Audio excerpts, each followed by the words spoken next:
Tojo from Tojo Fitness, and today, I have the free run of the Thursday podcast. Now, there's a really good reason for that, is because this is like a girls only podcast. So guys, feel free to shut off now, unless you want to be educated, but I highly doubt it. But girls, come on in. We're going to have a chat today about periods. Now, periods are a bit of a pain in the bum, right? But here's some random facts about periods just before we start. I find these are quite scary and funny at the same time. So did you know that the average woman will have more than 400 periods in her lifetime? Let's just take a moment of tears right now. 400, more than 400. Also, did you know that the word tampon is actually French for plug or bung? Isn't that nice? And lastly, did you know that the lower the body fat, the lighter the period's going to be? So if you're in a body fat of about 8 to 10%, your period almost stops. And I actually experienced this a couple of months ago, actually. I brought my body fat right down to about 12%, 11%, and I've got to say it was probably some of the best periods of my life. So yeah, the lighter the period, low body fat. But periods are a natural necessity, obviously, for a woman, but they can prove a right royal pain in the bum. So some periods, as you know, they're easy. For some, they're non-existent. If you're on some kind of contraceptive, obviously that's going to change your flow. That's going to change your experience of your period. But for a large majority of us, it's the time from hell. So you get periods that are long or short. And when you talk to your mates about it, and they're you kind of compare notes. I don't think the guys actually know sometimes how much detail we actually go into.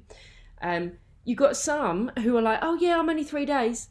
And you got the other person who's 7 days, full on flow, the opposite of the table, going, oh my gosh, I hate you right now. Some who are really, really heavy, you have a flow of an unending stream. Or you've got some who are so light that they don't even realise that they're on their period. It's there's no rhyme and reason as to the type of flow, the how long.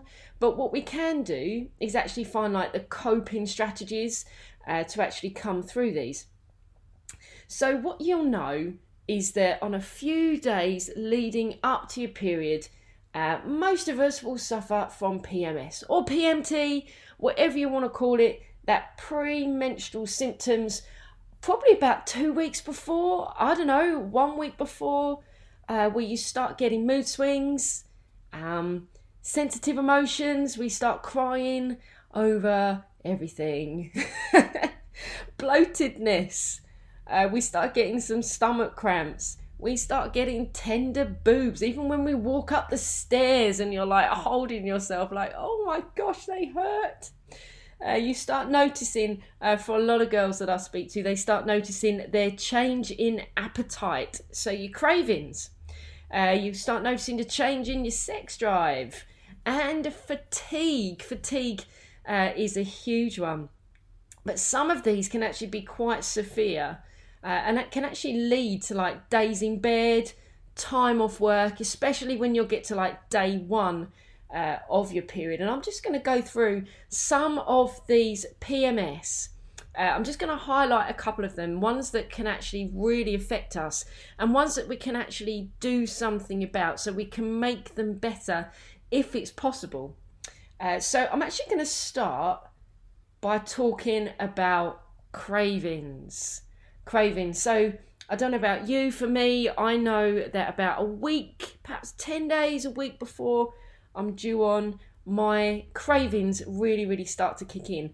And I actually start craving chocolate, sweet stuff, just pretty much anything in volume which is sweet.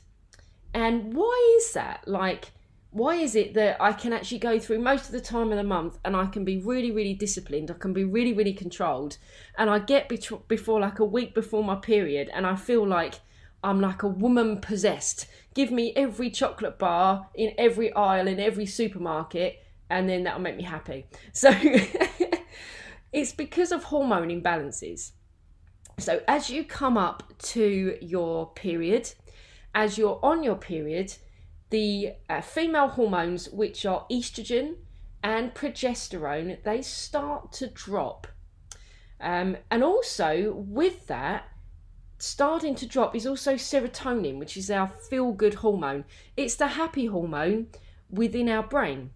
So our body starts to crave the food that will make us happy. So that's why when we think of chocolate, we're like, yeah, that's actually gonna lift my mood, that's gonna make me feel better, that's gonna satisfy my craving. So the body will actually crave the food that wants to release that happy hormone, which is usually chocolate, or it could be a bag of crisps, it could be like a whole pack of Maltesers. But there's always this theory that potentially this could also be a learned behaviour.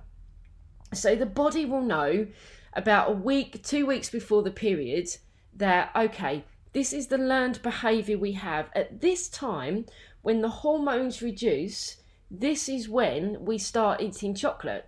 And so what we're going to look at today is actually just going to try and buck the trend just a little bit.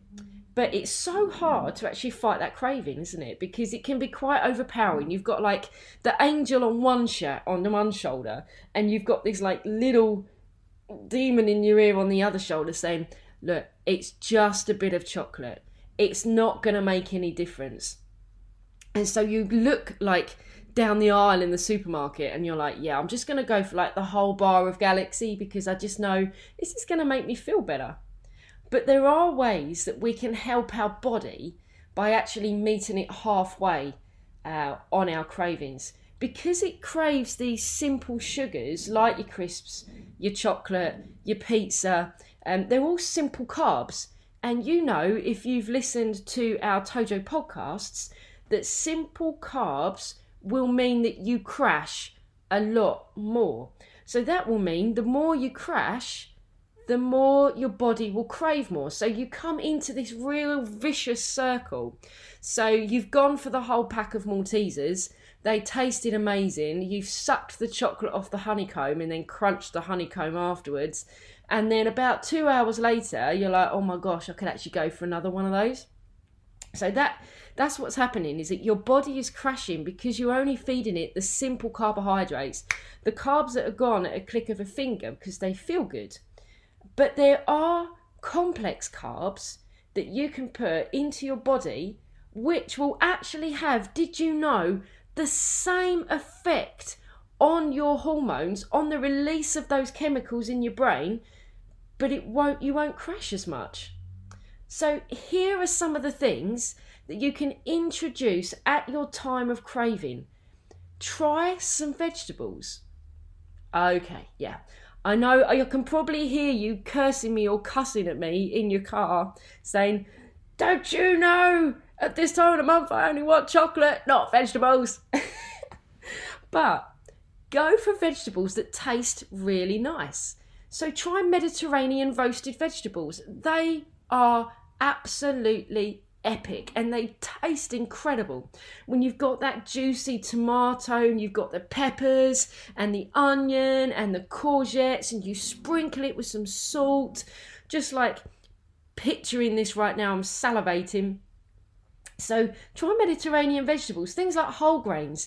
Stick to your wholemeal bread. Don't go for your white trash stuff. Stick to wholemeal bread, stick to whole grain rice. They all release exactly the same chemicals that your body needs, that serotonin, that feel-good chemical. However, it just lasts a little bit longer. And if you are on that sweet craving, try some fruit and yogurt. That yogurt will be like, that will really, really hit the spot. And here's the thing. I know you fancy chocolate, and I'm not going to say don't eat chocolate. but like reduce it down. So have like a square of dark chocolate. Dark chocolate is really good for you, but have like a square. And if you've got your yogurt, take your square of chocolate and grate it up. So it's going to last a little bit longer. Grate it up into your yogurt. You can picture it now. You've got these lovely flakes of chocolate, just sprinkle it all around, mix it up, and then that should satisfy the cravings. It's not going to take them away, but we do have to make sure that we just get that little bit of discipline, because then only through like repetition do you find that a new habit is going to be formed. So that is cravings. Next I want to look at is bloating. So a lot of girls who I train, who are on our peak nutrition program, we always ask you, when's your period? And here's why. It's because usually on the run up to your period, you're going to gain about an extra kilogram. Now you'll lose that kilogram when you stop your period, but on the run up, what happens is that due to the hormone imbalances, again, due to the drop in estrogen, the drop in progesterone, the body starts to retain water and salt. So what happens is all those cells that you have actually start to fill up with water, and in your tummy, you look in the mirror and you're like, oh my gosh, I feel like I look pregnant. And that's just the normal period bloating. And it's very, very normal to put on about 1 kilo just before you come onto your period. First perhaps 2-3 days of your period, you're still looking a little bit bloated. Then by about 4 or 5, the water will actually start to drain away. And what happens is that we get on the scales, we panic, oh my gosh. But don't worry, if you are in our peak nutrition program, if I am training you, it's entirely normal. So please don't panic about that. It will go. After the first couple of days, that bloating will disappear. But there are some things that you can do just to try and reduce that bloating down. Because your body actually retains a lot more salt, try and reduce the amount of salt intake you have at this particular time, because your body doesn't need it. But what it does do, the amount of salt that you take on will turn into bloating. So try and reduce the amount of salt you take in. So things like crisps, things like added salt into your food. So just pull that back a little bit, and that should have a little bit of an effect on your bloating. It won't take bloating away. Your tummy will still look swollen because that's completely normal, but it will have a little bit of positive effect on it. And here's another thing that I'm going to hone in on today is exercise and healthy eating for a better period experience. Is a better period experience actually doable? I think probably it is. Like, I don't know about you, but I remember my first ever period. You always know, or well, I remember where I was, what I was doing, how I felt. And like, I remember I was sitting in history class and I must have been 13 years old. So I was 13 years old. I was just turned a teenager. And I sat in history and I remember bent over double on my work desk going, oh my gosh, this pain in my stomach. What is this? What have I eaten? Like, I felt awful. So like, I remember I was on the bus home and I was like, what is that? Have I wet myself? What is this feeling? Because like, it's really hard for your mum to try and explain to you exactly what it feels like when you first come onto your period. And so I remember going home like, oh my gosh, this is it. And I felt really, really ropey. But that pain, I still remember what classroom I was in. I don't remember what I was learning. Never really like remembered much of my classes, to be honest. But sitting there just like, oh dear Lord, I feel like I'm dying. And so that was the start of my periods, about 13 years old. And I remember the day after, we had a school trip to Kew Gardens, where I had to sit on a coach for like 2.5 hours on the way to London, walk around this garden centre and 2.5 hours back. Now, you know, when you first come on your period, what it was like, right? It was heavy. It felt like it was like 10 days long. And at that age, you know, you were mainly on, you weren't really on tampons or anything. And so I remember my mum had to write a note to my male geography teacher, and it was the most embarrassing thing. And I tell you what, I don't envy kids, bless them, coming onto their first periods now. But we've got to make sure that we're actually providing that little bit of support to the kids that are underneath us, and actually giving them perhaps some coping strategies, things that will make a difference to their period experience. And I'm just about to share some of those now. And just feel free, by the way, to like message in and tell us your first experience. Like, I love talking about this kind of stuff because it kind of takes the taboo away from it, doesn't it? And sometimes you're like, oh my gosh, it's not just me. So yes, you can exercise during your period. There is no research to show that exercising will not be of benefit. If anything, exercise more during your period. Now, what I mean by that is that cardio-based exercise, things like walks, things like bike rides, that can be a little bit uncomfortable, but things like a little gentle jog. And what that does is the workout and the exercise releases that feel-good chemical, serotonin, which your body is craving. And it also helps with stomach cramps. So if you've got one of those, oh my gosh, stomach cramps where you feel like you've been punched in the stomach, you've got the dragging pains all up the inside of your legs. I don't know about you, but sometimes I have the feeling that I've actually sat on a knife. And the pain is just out of this world. But going for a walk makes all the difference. Strength training.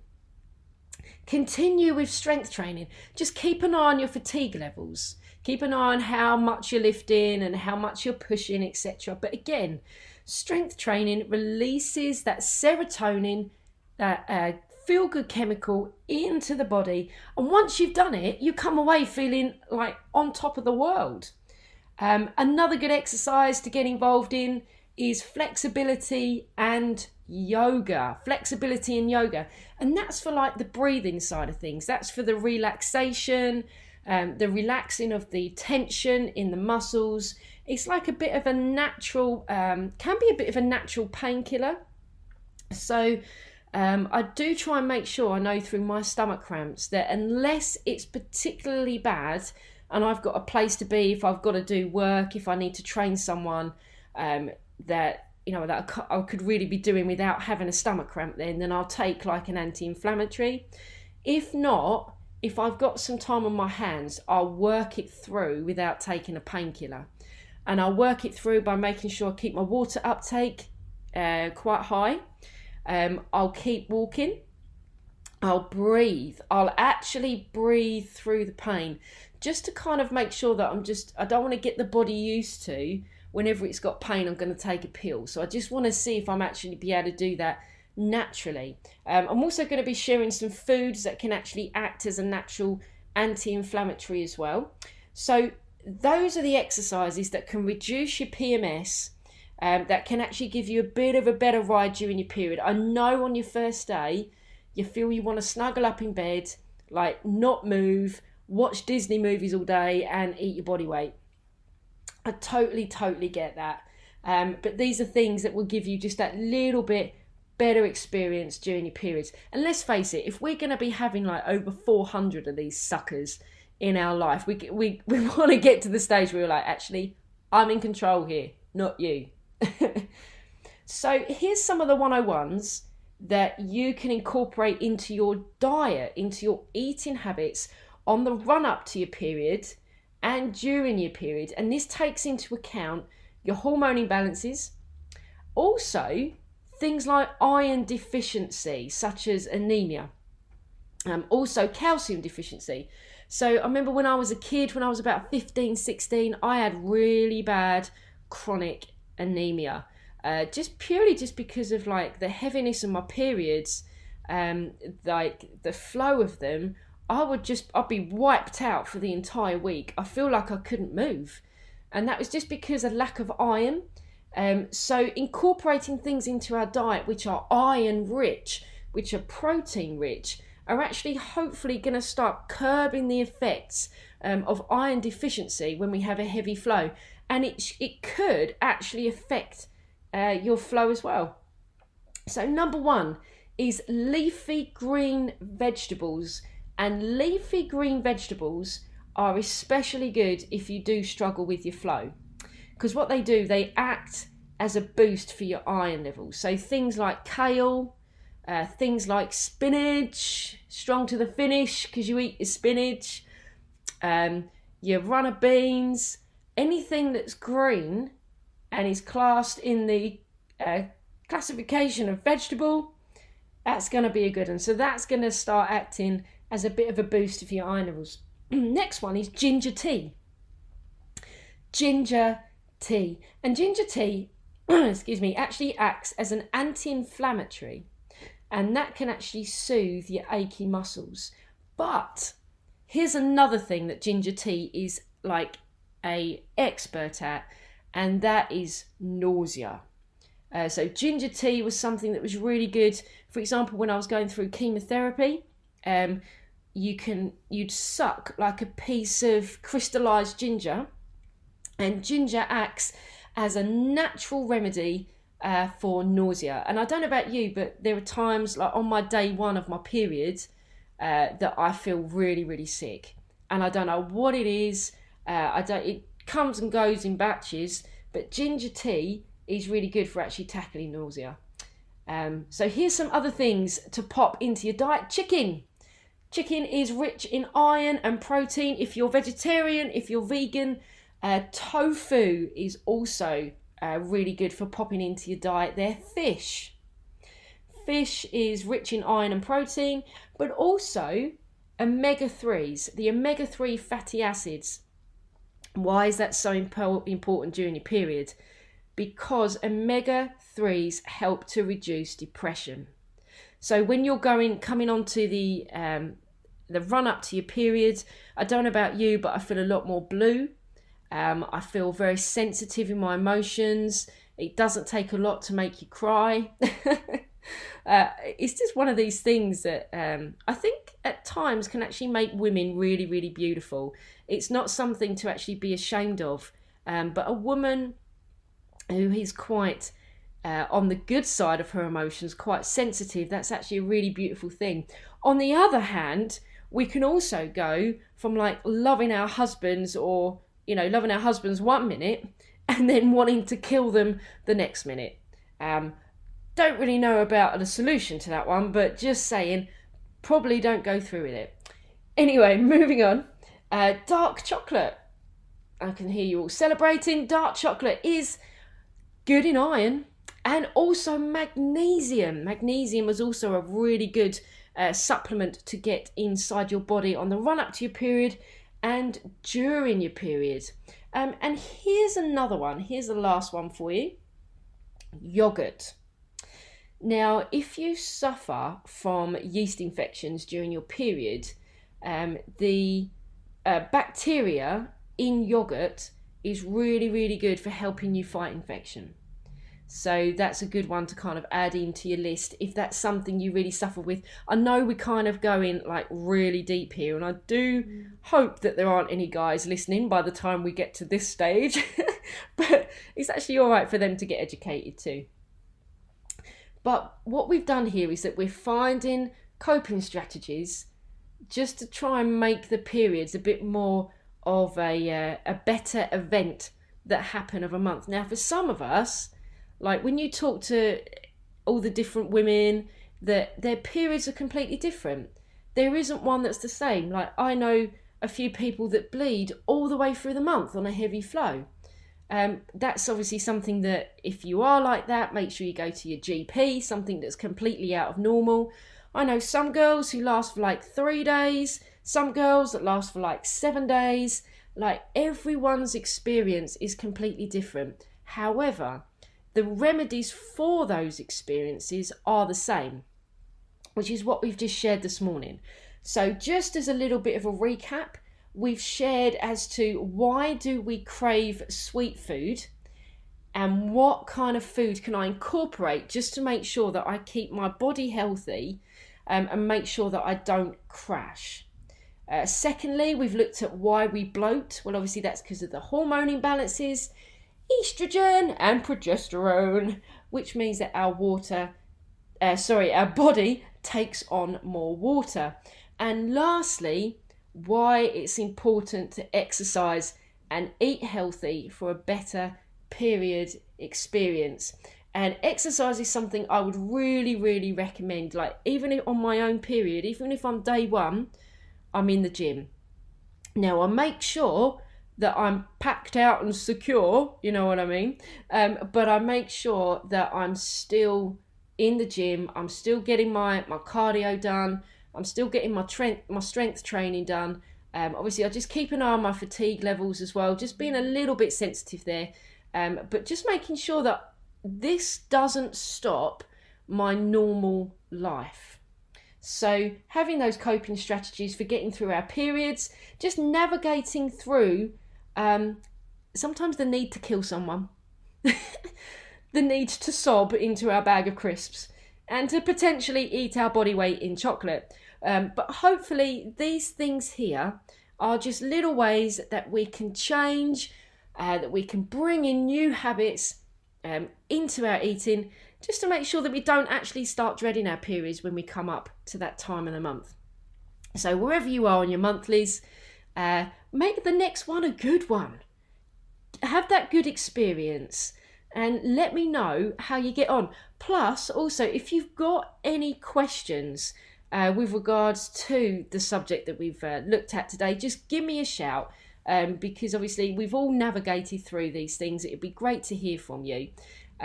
If you are listening and you're in the pre-menopausal stage, you're just coming up to the menopause where you're starting to get your hot flushes, you're starting to get the anxiety, etc., etc.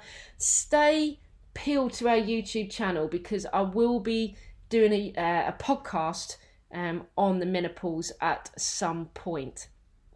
So, thanks for listening today. I know it's been a little bit of a kind of like an aside to what we usually talk about, but it's really good to kind of share these things, be open, be honest, know that we're all in the same boat, but there are some great ways in which we can navigate through this. So have a great week, girls. Make your period the good experience, and I will catch you on our next podcast on Monday. Have a fab weekend. This is Tojo Fitness.